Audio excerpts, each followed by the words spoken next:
성경에 등장하는 인물이 좀 조사하는 사람마다 다 다른데 어떤 분은 한 1880 몇 명이다. 어떤 분은 한 2100명 정도 된다. 그래서 통상적으로 한 2100명 정도라고 얘기합니다. 상당히 많은 인물들이 성경에 나와요.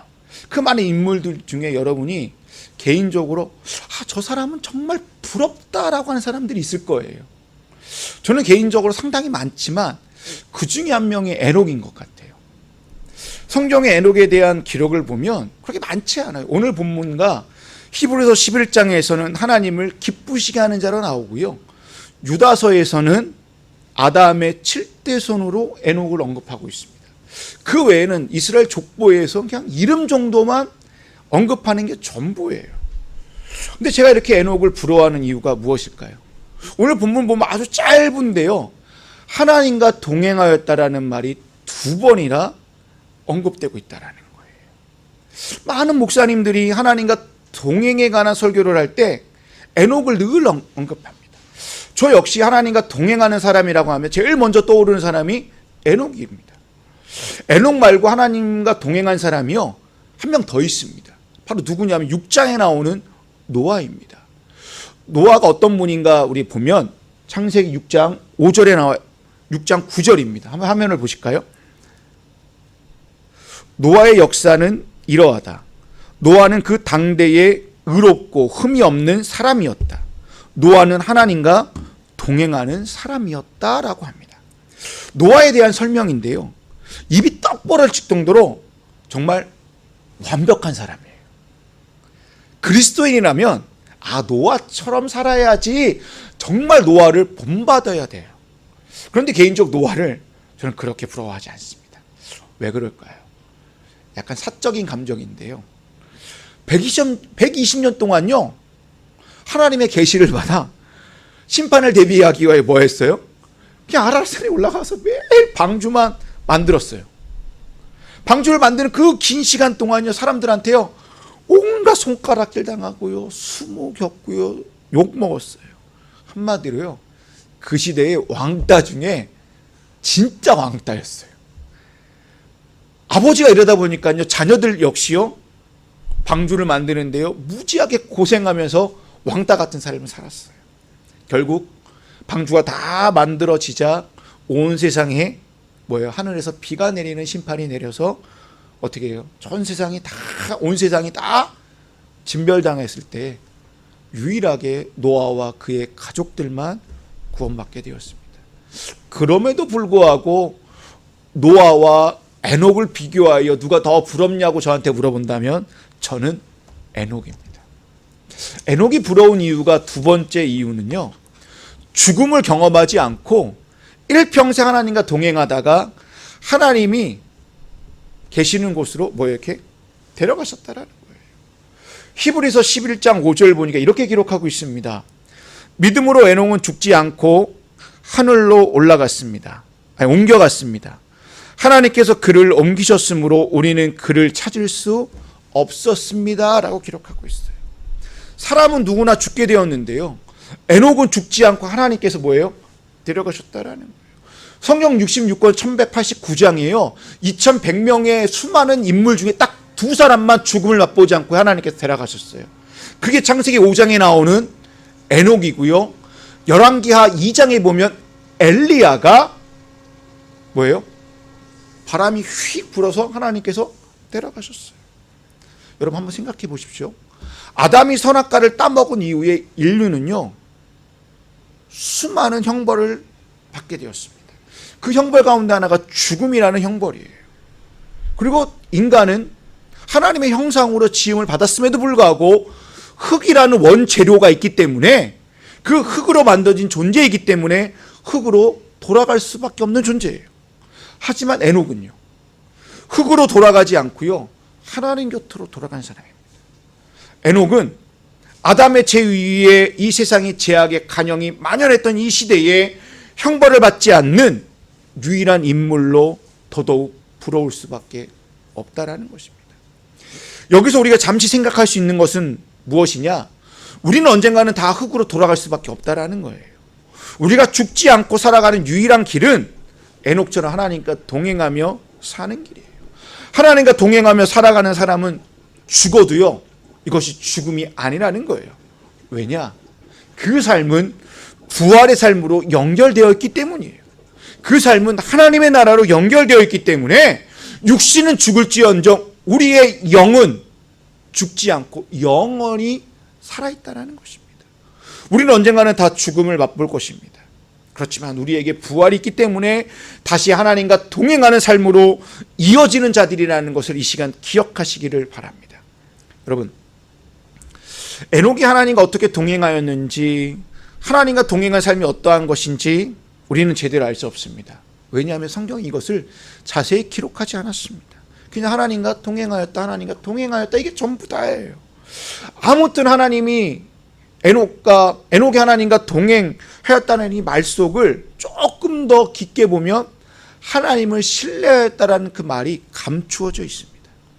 그렇다면 무엇 때문에 에녹이 하나님을 신뢰하였을까요? 뭔가 신뢰하였던 계기가 있었기 때문에 에녹이 하나님과 동행하였다라는 거예요. 성경을 보시게 되면 에녹이 65세에 아들 무드셀라를 낳습니다. 그 낳은 후 300년 동안 하나님과 동행하였다라는 거예요. 이걸 뒤집어 보면요, 65년 동안은 하나님과 관계 없이 살았다라는 거예요.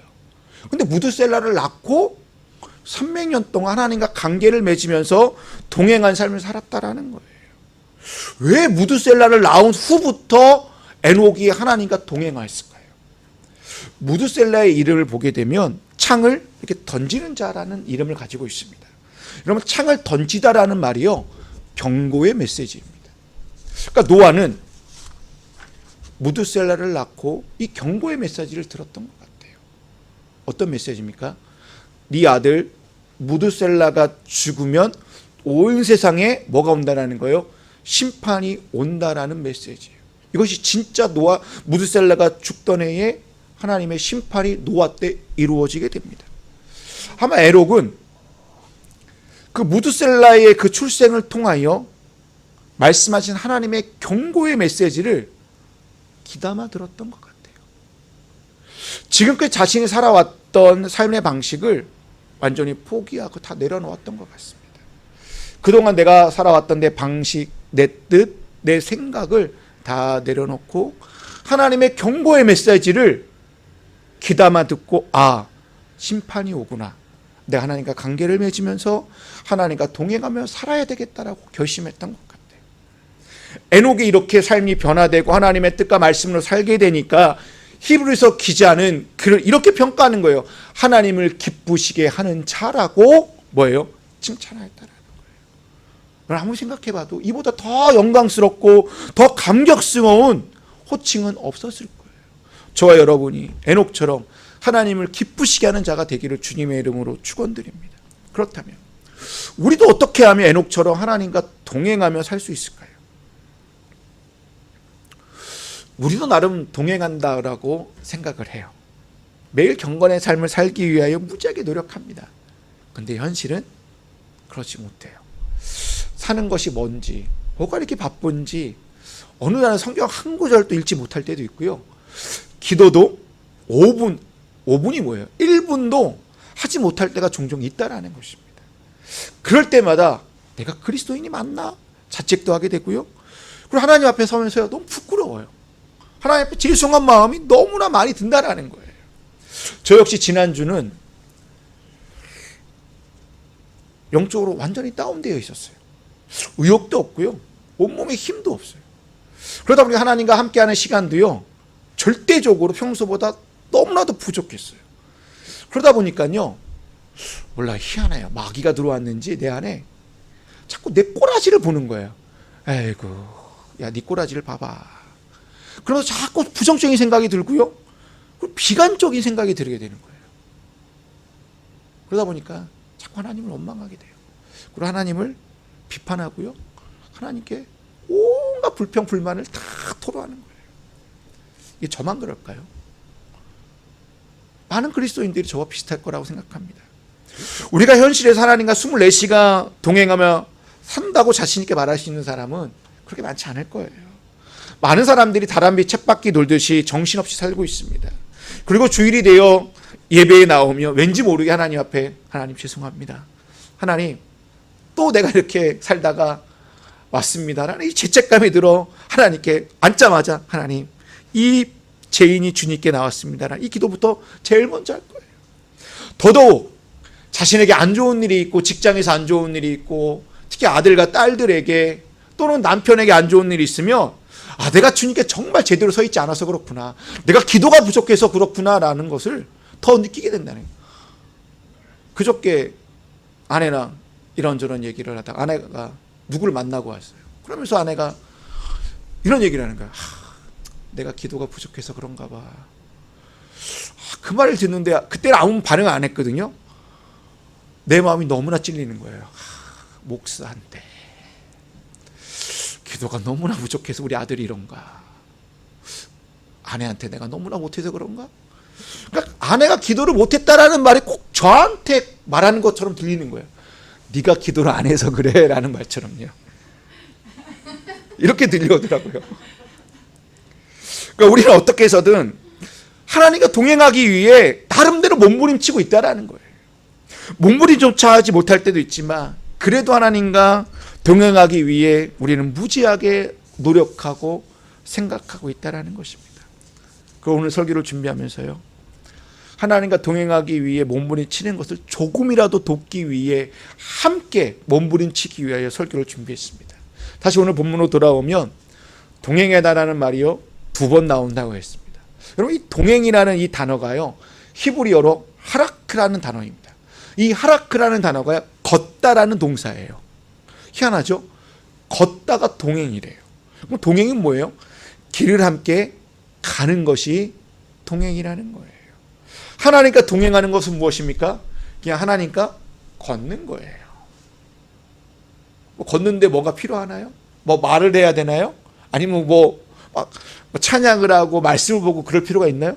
그냥 걸어가는 거잖아요. 그게 하라크고 그게 동행이라는 거예요. 근데 이 걷다라는 이 말이 구약 안에서 걷다라는 말로 사용되기보다는 따르다, 거닐다, 가다라는 의미로 많이 사용되었다라는 거예요. 이 말들을 종합해보면 신앙인의 삶을 함축해 놓은 말들인 것 같아요. 이를 구체적으로 풀어보면 다음과 같은데요. 화면을 보실까요? 저의 말이 아니라 길 위에서라는 책에 안셀름 그린이라는 분이 쓴 책에 나와 있는 내용이에요. 우리는 주님의 지시를 따라 그분의 길을 걸어야 합니다. 죄를 따라 어둠 속에 걷는 대신 빛 속에서 걸어가야 합니다. 우리는 겸손하게 하나님 앞에서 걸어가야 하며 새로운 생명 안에서 사랑을 따라 믿음으로 살아가야 합니다. 영을 따라 거닐어야 하고 진리 안에서 거닐어야 합니다. 라고 기록해 놓았습니다. 몇 문장 안 되는 문장인데요.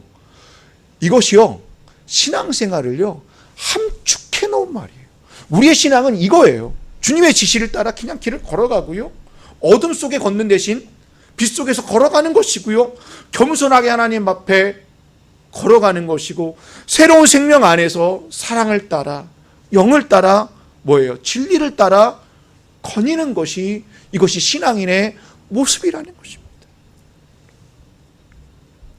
많은 사람들의 버킷리스트 중에 하나가 여러분들도 버킷리스트 중에 하나 있을 텐데요.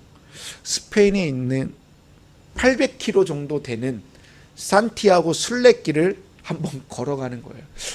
한 달, 한 보름, 한 40일 정도 걸어가야 된다 그러더라고요.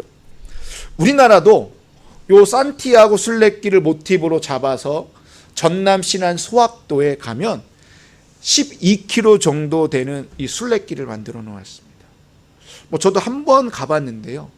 하루 정도 충분히 갔다 올 수 있는 코스인데요. 그곳에 가면 12제자의 이름, 12사도의 이름으로 된 작은 예배당을 제가 갈 때는 하나가 2개인가 없었거든요. 근데 지금 완벽하게 다 만들어 놓았습니다. 근데 그 예배당에 들어가서 기도를 하면요. 바다가 보여요. 이렇게. 근데 거기서 기도를 하면 왠지 모르게요. 내 마음이 정화되는 것 같고요. 하나님과 조금 더 가까워지는 것 같아요.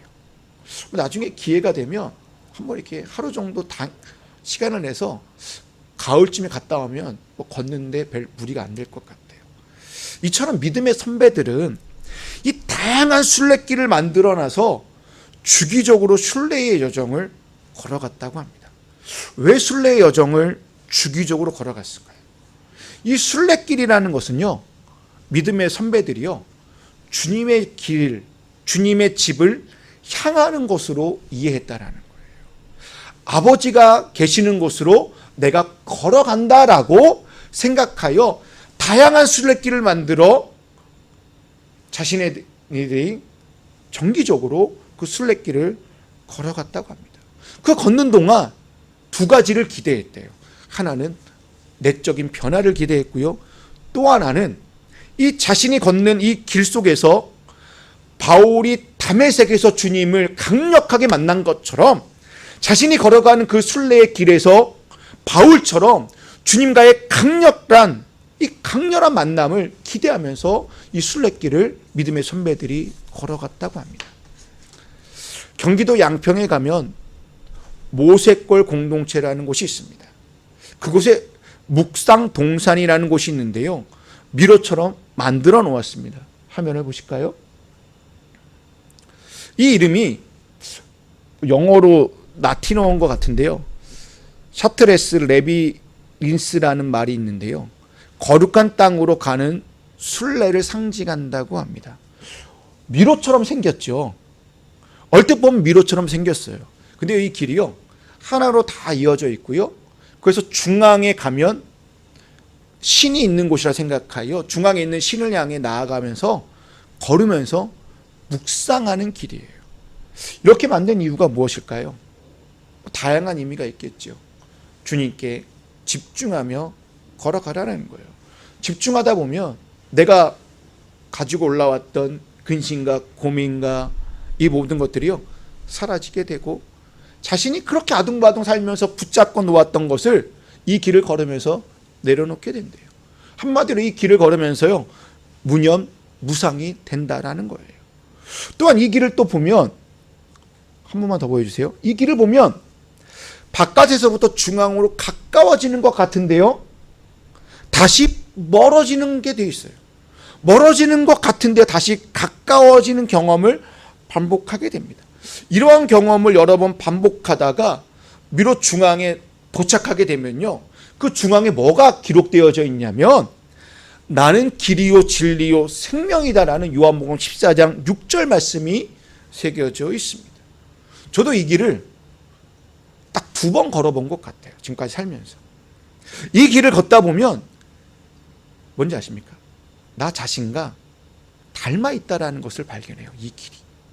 우리가 주님을 향해 주님과 동행하기 위하여 막 걸어가고 열심히 살아가요. 근데 어느 날은 가까울 때도 있고요, 어느 날은 그렇게 멀어질 때도 있다라는 거예요. 그렇죠. 우리의 시선이요, 우리의 걸음이 그럼에도 불구하고 주님을 향해 계속 걷다 보면 멀어지든 가까워지든 최종 우리가 머무는 자리는 어디라는 거예요? 우리의 길이요 진리요 생명이신 주님이 서 있는 곳에 우리도 머물게 된다는 것을 이 길을 통하여 깨달을 수 있다는 것입니다. 여러분, 우리가 의도했던 안 했던 제일 많이 하는 행동이요, 걷기입니다. 우리는 수없이 걷고요, 걷습니다. 어떤 분들은 걷기 동호회에 가입을 하여 걷는 분도 있고요, 어떤 분들은 3, 4, 5길이 그룹을 만들어서 1만보 걷기를 하는 분들도 있더라고요. 저는 일상에서 가장 제일 많이 하는 것이 걷기이기 때문에 우리가 특별한 준비와 투자를 하지 않고도 평범한 일상 가운데서도 에녹처럼 주님과 동행하는 삶이 되기를 소망합니다. 여러분, 걷기는요, 이 2000년 동안요, 이 걷기를요, 믿음의 선배들은요, 또 다른 묵상의 형태로 이해했다라는 거예요. 걷기는 몸 안에서 하는 묵상이라는 거예요. 여러분, 걷기는 몸으로서 하는 묵상으로 믿음의 선배들이 이해하였고, 지금의 많은 신앙인들이 걷기를 묵상으로 받아들이고 있다는 거예요. 신앙인들의 삶을 표현할 때 길을 떠나다, 순례하다, 길 위에 있다라는 이 같은 개념들이요, 걷기에서 비롯되었다라는 거예요. 이런 은유적인 길을 걷는다라는 것이요, 뭐예요? 우리의 모든 움직임을 뭐예요? 대변하는 말이 걷기라는 말입니다. 호모비아트라는 말이 있습니다. 호모비아트라는 말처럼 우리는 이 세상에서 길 가는 사람, 길을 걷는 자, 나그네, 여행자라는 거예요. 우리가 이 시대에 호모비아트라는 말처럼 주님이 걸어가신 그 길을 나도 모르게 걷다가 계속 그 길을 걷다 보면 뭐가 되는 거예요? 주님과 동행하는 삶이 된다라는 거예요. 그 길을 걷다 보면 주님의 길을 걷는 거기 때문에요. 그 길을 위해서 우리가 생각하는 것이 아니라 주님이 생각하게 하고요. 그 길을 내가 말하는 것이 아니라 주님의 말을 하게 되고요. 내가 행동하는 것이 아니라 그 길을 위해서 걷다 보면 주님의 행동이 나도 자연스럽게 나오게 된다는 것입니다. 그것이 신앙인의 모습이고요. 이것이 신앙인의 자세입니다. 그렇다면 우리가 주님의 길을 어떻게 하면 잘 걸어갈 수 있을까요? 이 말을 뒤집어 보면 어떻게 하면 주님과 동행하는 삶을 살 수 있을까요? 여기에 다양한 방법이 있는데 저는 오늘 이 시간에 3가지 방법을 함께 나누려고자 합니다. 그 중에 첫 번째 방법이 걷기 자체를 여러분 묵상으로 한번 생각해 보십시오. 걷기가 곧 묵상이다. 이제 걸을 때 의식적으로 걸어 보십시오. 걷기가 뭐예요? 묵상의 첫걸음이라는 거예요. 의도적으로 한번 시간을 내서 나 혼자 걸을 수 있는 그 장소를 한번 만들어 보세요. 그것이 집 앞이어도 좋고요. 조금 떨어진 한적한 공원이든 산이든 그곳에서 걷기를 한번 시작해 보십시오. 걷기를 전에 한 가지 선행해야 될 게 있는데 뭐냐면 걸으면서 기도할 내용이 무엇인가, 그리고 묵상할 내용이 무엇인가를 간략하게 정리해 보는 겁니다. 그래서 걸으면서 기도하는 거예요. 형식을 갖춰서 기도할 필요 없어요. 그냥 편안하게 친구와 대화하듯이, 그러니까 주님과 대화하듯이 걷다 보면 뭐가 생긴지 압니까? 내 마음에 위로와 함께 깨달음과 응답이 있게 돼요. 또한 걸으면서 말씀을 들어보세요. 요즘 핸드폰이 있잖아요. 그리고 이렇게 이어폰 다 있으시잖아요. 블루투스 이어폰이요. 저도 걸을 때요, 나 운동할 때요, 더 의도적으로 말씀을 더 들어요. 그냥 평소 알던 말씀이 이 걸을 때 그 말씀을 들으면요, 새롭게 들리는 말씀이 정말 많더라고요. 그 말씀을 들을 때 한번 멈추세요. 새롭게 들은 그 말씀 앞에서 한번 멈춰보세요. 이게 뭐지? 그리고 더 이상 말씀을 듣지 마세요. 그 새롭게 들렸던 말씀을 가지고 다시 되뇌이면서 한번 걸어보십시오. 그러면 마음이 풍성하게 채워지는 경험을 하게 될 것입니다. 이것이 주님과 동행하는 삶입니다.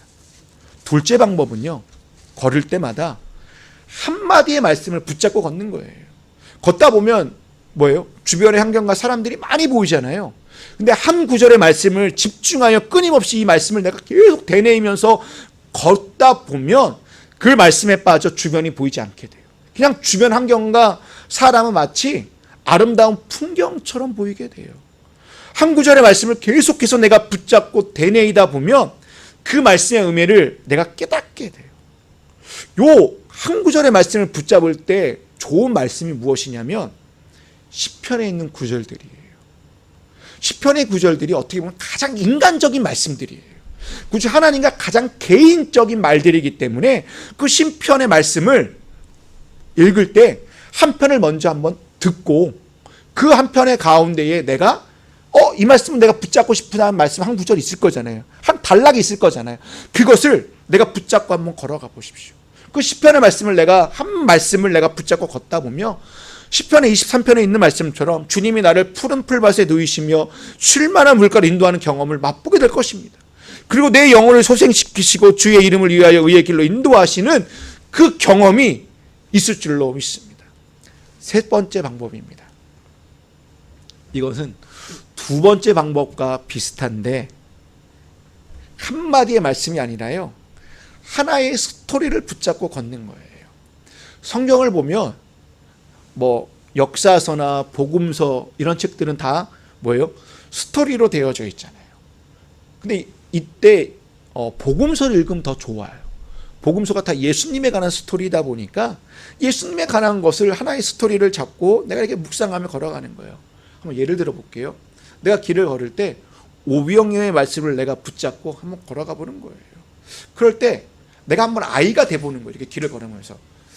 근데 이 아이는 어떠한 마음으로 자신의 도시락을 주님께 바쳤지? 이 아이의 심정은 무엇일까? 이 아이는 어떻게 가정교육을 받았길래 이렇게 바칠 수 있고 이렇게 자기만 먹을 수 있는 것을 내가 남에게 이렇게 줄 수 있을까? 이렇게 생각해 보는 거예요. 그러면서 나도 이 아이처럼 할 수 있을까라는 이렇게 생각하면서 이렇게 걷다 보면 이 말씀의 의미와 가치를 깨닫게 돼서 내가 삶 속에서의 오병이어의 아이처럼요, 내 것을 누군가에 줄 수 있는 삶으로 이렇게 변화된다라는 거예요. 이것이 주님과 동행하는 삶이 아닐까요? 하나의 스토리를 집중하여 이렇게 걷다 보면 그 이야기가 내 이야기가 돼요. 내 이야기가 되다 보니까요, 내 안에 있는 상처가요 낫게 되고요, 내 안에 있는 어둠이 물러가 내 안에 밝음의 빛이 비추게 되어 힘을 얻게 된다는 것입니다. 여러분, 주님과 일평생 동행하며 사는 것은 결코 쉬운 일이 아닙니다. 에녹은요, 아들을 낳고 난 뒤 300년 동안 하나님과 동행하며 살아가다 보니 후대의 사람들이 에녹은 하나님을 기쁘시게 하는 자라고 평가했던 것처럼 우리도 하나님을 기쁘시게 하는 자가 되고자 작은 부분이지만 한번 우리 몸부림 한번 쳐보시죠. 평범한 걷기를 통하여 주님과 동행하는 삶을 살아보십시오. 이번 한 주간 열심히 걸어보십시오. 그리고 잘 걸어보십시오. 그럼 에녹처럼 주님과 동행하는 삶을 사시는 저와 여러분이 다 되시기를 주님의 이름으로 축원드립니다. 기도하시겠습니다.